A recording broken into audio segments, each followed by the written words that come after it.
Good morning, Kobe. Morning, Judge. Stretching pa si Judge.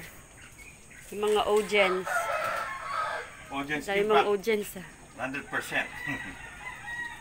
Oh, ha? Ako'y nagpe-prepare ng probiotic drinks para sa mga alaga. Kasi napakaganda na magpainom ng probiotic drinks kapag umaga, yung wala pa silang naiinom. So kapag gabi, diba nakataob lahat ng mga inuman kasi nga dahil sa baka malagyan ng palaka, baka puntahan ng palaka. So pag umaga, kahit bumaba sila ng maaga, wala silang maiinom kasi nakataob. Ngayon kapag nagpainom ka, sigurado ito yung inumin nila. Diba? Prepare. So ganito ang preparation ng probiotic. 4 na litro ng tubig or 1 galon. Tapos haluan ng 1 litro ng probiotic drink na homemade. Ito. Ang bango niya. Para siyang amoy pulot na may Yakult ang amoy. Dahil yun ang ingredient niya. Hindi siya amoy panis or hindi siya amoy maasim o mabaho. Mabango siya, mabango. So yan siya ngayon. Yan. Kanina ano to yung tahimik. Inalog ko lang ng konti lang. So, good morning sa inyong lahat. Napakaganda ng paligid.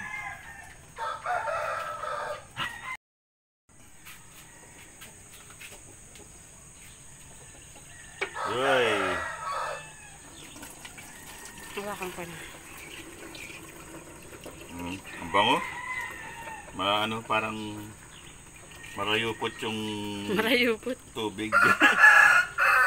Malapot. Malapot. Whoop. Okay.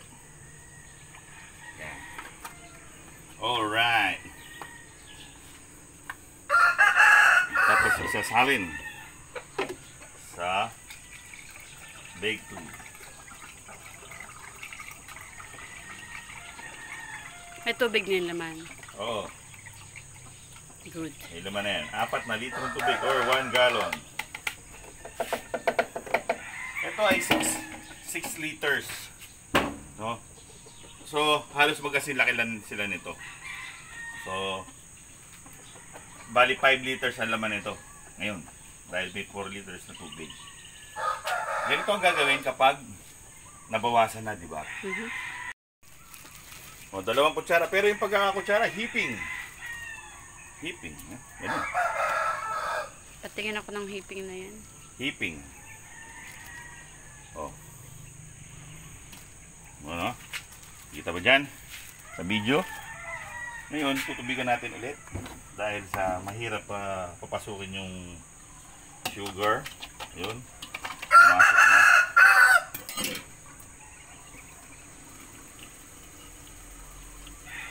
Oh.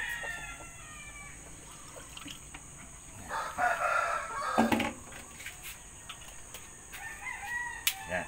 Papakainin natin ngayon yung mga nandun. You know. Yung mga live good bacteria. Mimix lang ng konti. Di ba parang kakulay niya ulit? 2 heaping kutsara. Isasali ngayon dito. Para kumain ulit yung mga may bagong pagkain yung mga good bacterias. Bali, 2 heaping kutsara ang ginamit mo dito para pampakain. Oo. Okay. Okay. Tapos pagsasarado, huwag ganong isara. Kailangan yung gumagalaw. Ang takip. Tapos itatago sa madilim na lugar. Oh, kumuha ko ng ganito. Stick. Panghalo lang. Green Siyempre, din. well mix yan. Oh. It's a must na well mix. Ay, Siyempre, naman. bibigyan ko si crocodile ng kanya. Crocodile. Kahit bata pa yan, mas maganda yan eh. Ganyan ang kulay oh. Mas maganda to sa mga sisiw. Para laging kumpleto yung kanilang mga good bacteria sa katawan. The more the merrier sa good bacteria. So mga sisiw, mas magandang ibigay ito para lalo silang lumusog. Yung live good bacteria kasi, live microorganisms, no?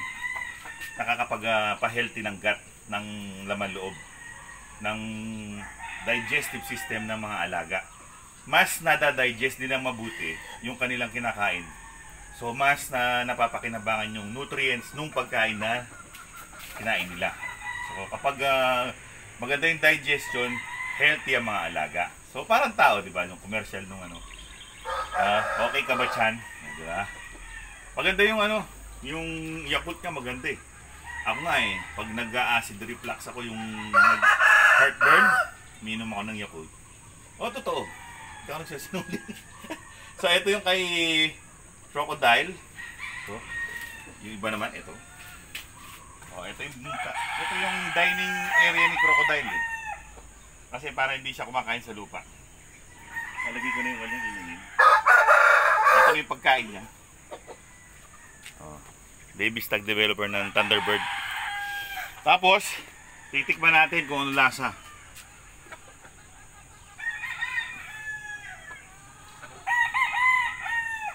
Matamis. Ng konti. Slight lang yung tamis. Parang kumakain ng... Parang kung uminom ng ano, ng may honey na tubig. Parang gano'n. Hindi siya pangit ng lasa. Actually masarap siya. Actually masarap eh. Well, kunin na natin sa Crocodile. Yan o, nagwawala no. Yan o. Gusto nito, laging hinahawakan eh. Ano siya? Pet sa pet. Crocodile. Yan o. Para nasa iyong ano, dining area.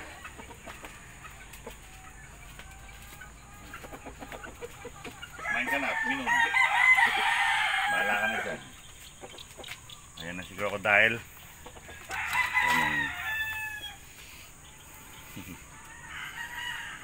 So, dito naman tayo sa mga iinom. Nakataob. Puyot. Lalagay dito sa lugar ng inuman.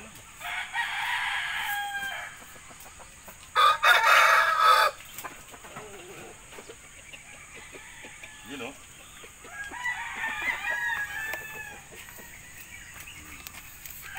Parang kay Pretty Boy yan. Pretty Boy. Siya si Pretty Boy. Hi, Pretty Boy. Good morning. Next is Si Bradley. si Bradley. Pare.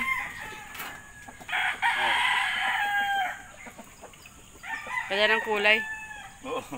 Napakakulay, no? Pero Parang akala water mo, juice. Akala mo napakakulay, parang akala mo napakatamis, no?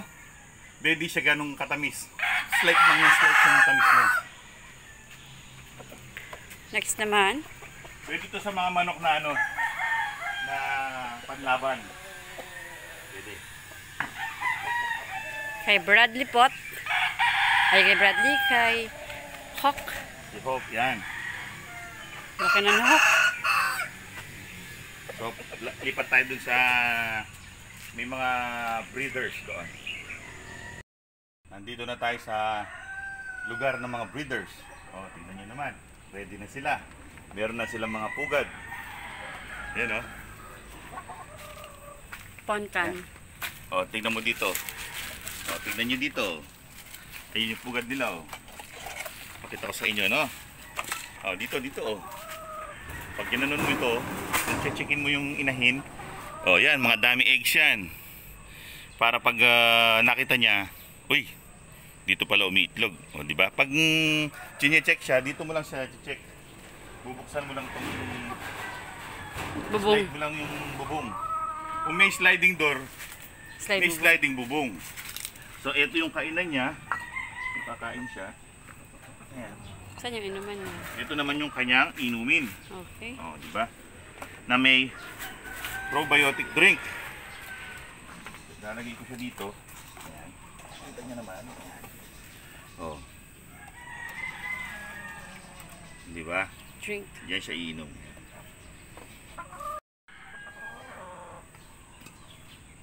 yung kainan. Ito yung kanyang probiotic drink. Diba? Pakita mo rin yung kanyang room. Yung kanya naman na pwesto ay narito. Tada! Ayun oh. Meron din dami egg yan sa loob. Pakita mo yung dami eggs. Oh, lift mo lang ng konti yung karton. Yan, ganyan. Yeah, yan. Ito mo dyan mga dami eggs. Yan, may mga dami eggs din dyan. 5 din. Yan. Kapag sila ay nag-itlog na, pwede nang tanggalin yung mga dami egg kasi alam na nila yung pwesto ng kanilang itlogan. So ikaw naman. Naglalam ng kulkul niya. So talagang magandang pwesto na itong inuman niya. Oo. O yan dyan. Minom na ka. Inom ka na dyan ha. O diba? O, inom na. Tapos na uminom yung mga tapos na lalagyan ng inumin. So pakain na lang ang kulang. So kailangan kapag magpapainom tayo nito, maganda umaga. Suggestion lang, umaga maganda para sa akin kasi para wala pa sila naiinom. Tsaka para supply kagad ng good bacteria sa mga butsi nila. Maaga pa lang mag-work na yung mga good bacteria. So napakaganda niyan sa mga alaga. Hindi lang sa mga alagang manok, pwede rin to painom sa mga alagang aso o pusa. Kambing pwede rin. Maganda to. Homemade, organic, natural. Diba? Hindi ka na kailangang bumili ng antibiotic kapag sila may sakit. Mas maganda palakasin mo na lang yung katawan nila. So, good digestion means good feed absorption sa mga nutrients. So, hanggang sa susunod na episode. Maraming salamat sa inyong panonood. Paalam. Paalam! So, papakain na tayo mamaya-maya.